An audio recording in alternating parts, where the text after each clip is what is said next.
I think that one of the hot topics today is how do we have those difficult conversations? It's true. And you and I have coached people on difficult conversations, and we've had conversations about difficult conversations. And I feel like there's a point where we may be overcomplicating it because for people, Jada Pinkett Smith said, for people to be able to sit down together and have a conversation, that's the power of love.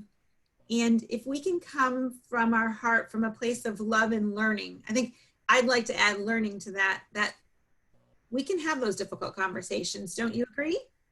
I couldn't agree more. And I so love that quote for today. So, welcome, everybody. Welcome to Lipstick Leadership. I'm Meridith Alexander, CEO of Grit Mindset Academy, about to launch Butterfly Effect 90-day transformation. Super excited about that today. Yay. So, I'm here with my amazing co host. Well, thank you. Hi, I'm Debbie Lundberg, founder and CEO of Presenting Powerfully, and the recent author of Remote Work Rockstar, the book on how to work and lead successfully in a virtual environment. So you're here with us for Lipstick Leadership. And remember, we're here because we are empowering women and men, if you're listening, to greatness through communication, resilience, and grit. So it's been a really interesting time both for business right now. Wouldn't you say, as we're recording this, we are in a place in history and time when all of us, whether it's facing it as an individual or facing it as a leader or in some way involved in our businesses, where not only have we been making history by confronting COVID and the isolation, the separation that it seems to bring with it, but then kind of amplified by some really remarkable diversity tensions, racial tensions that have been causing us between the two to ask some really powerful questions. And so I think your choice of the quotation couldn't be more on point for right now. And it's true, like you said, with that tension and our wanting to ask and learn. And I think that if we just come to, I know I already said it, but we come to this with the idea of learning without asking people to have to explain things to us, but learning from a perspective of we want to learn and grow, that these difficult conversations are worth the effort, the discomfort, the even potential misunderstanding or miscommunication, so that we can get through into the next phase where we don't have the tensions that we do.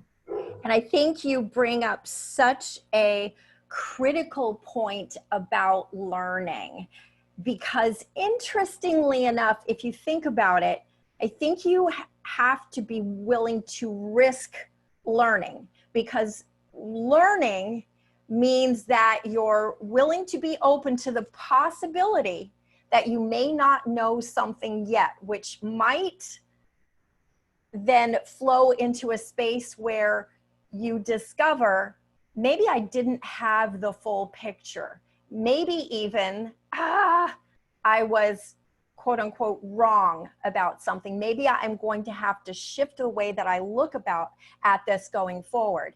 And maybe I will have to respect that I will never be able to completely experience something in the same way, but I have to acknowledge you and appreciate you and honor you for having a dramatically different experience that may lead you to a dramatically different conclusion and action. So I think being really important, and that side by side with the concept of starting from love, is being willing to risk.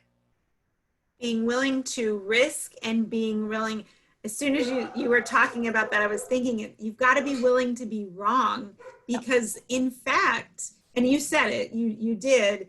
And that being willing to be wrong and being willing to be righted, and that's the word that comes to my mind, is you can right things. It makes me think about sailing and something that if the ship is not right, you can right that. And it takes action, and it takes determination, and it takes intention.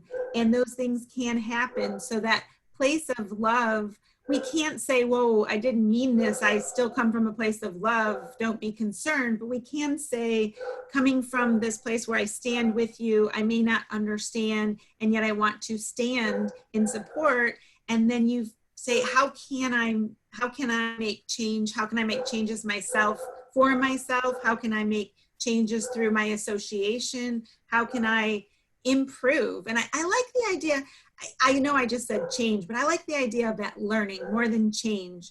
And not because we're not willing to change, but the change not for the sake of change, the change because we learn that it's better and that it's something that creates the more love. And that's what we want. So well said. So well said. Look at me. I'm sitting here I'm writing all these. You've given me all these ideas. And so to your point of being willing to be wrong / being willing to be open is the question for me anyway. And I'll leave it to some of you listeners to see whether this sparks something similar in you. If you're learning, in other words, if you're viewing it as learning and growth, and the goal is to learn, the goal is to evolve even more and more into the best version of yourself, can then you ever truly get it, quote unquote, wrong? Because the goal is to expand. The goal is to be better. The goal is to be like, oh my gosh, we're even further than we were a moment ago. So if something is contributing to that process, can it ever be truly failing or ever be truly considered wrong? You know what you, yes, does that make sense? And in a conversation, can we in fact sometimes disagree and nobody's wrong, and sometimes share different views? I mean, this happens in politics, and we used to see it a lot more in our country where people could agree very, very, very civilly and professionally and kindly and from the heart and with love. And I'd love to see that. And I think that's part of what you're saying is, if we're there and we learn and grow, were you really wrong? Well, if it's change and growth and evolution and we are better off, then it's progress, not perfection. We will not ever be perfect beings. I don't aspire to it. You, I know, don't either, not because we don't want to grow, but because we know it's not realistic. We make mistakes. And yet the beauty of being the human beings we are is we can correct them, and we can make change, make apology, make directional changes, and through that we can learn and grow. I you know, that's again so on point. And for me, I think of it as, if you have someone who loves what they're doing. So let's say that you and I have a project that we're so excited about.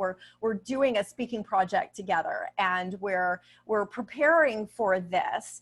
And you and I both, the focus is on how much we love what we're doing. We love speaking. We love inspiring people. We love transforming lives. We could do it every day of the year, if we every waking moment, if we had the chance, right? And so we're focused on this project together, and you have one idea and I have another idea, and we kind of mull it over a little bit. When we're focused on the love, the passion of what we're doing, then that becomes the goal. And if we discuss it and it turns out that we both are open, because again, we're being inspired by love of what we're doing. We want something that's going to be the most impactful. Then if I say, you know what, Debbie, I like your idea. I love your idea. And I think this is really, really, really going to work. It's not me, putting myself up for judgment and saying, oh, it's not my idea, I'm failing. It's the love for the fact that we both love the desired vision, the outcome, that really propels us beyond getting stuck in zero change. And I dare say it's the love of each other and the love of the experience too. And from that, I dare add the word respect, because that respect, and not to say you can't speak up because you respect someone, it's that you speak up because you do love and respect someone. So yes, and I know you have your summary. I just jumped in on it. Absolutely, absolutely. So to hop in and really give you a few little gems to maybe tickle some ideas of how you can apply love into any sort of challenge that you might be facing today, and how you can be open to more growth today. The super big in neon letters is to be willing to risk learning and stay in love with your vision of what is possible, and remember to focus on the love of your similarities rather than get distracted by the minutia of the friction of your differences. And along those lines, be willing to be wrong, especially when is it really wrong if you're headed to a better place, if you're going to be achieving your goal, achieving your vision. Be willing to ask questions, be excited about growth, and change isn't necessarily something that is judgmental. Change is something that has the opportunity to unfold bigger and better. And again, progress, not perfection. And just closing it out with love of the vision. Be very, very, the more clear you can to bring yourself back, to bring your teams back if they start to be a little bit of friction. Bring them back to the mission and the love of this mission. So, wow, what another really cool, fun conversation to have with you, Debbie, and with you listeners. This has been today's episode of Lipstick Leadership, and I am Meridith Alexander, CEO of Grit Mindset Academy. And if you like what you heard, I would so encourage you to go ahead and reach out and share this with someone else, right, Debbie? Share it. And if you like it, then give us 5 stars. If we've earned it, we want to earn it. If there are quotations that you like, or you have a topic that you're interested in, you can reach Meridith or me on our social media at our names, or at Grit Mindset Academy for Meridith, or DebbieLundberg.com for me, because you've joined us for Lipstick Leadership. We appreciate it. We are here because we are part of empowering women and men who are listening to greatness through communication, resilience, and grit. Woohoo! We'll see you next time for more Leadership, everyone. Thank you so much, Debbie. Thank you, guys. Thank you, Meridith. Bye. Bye.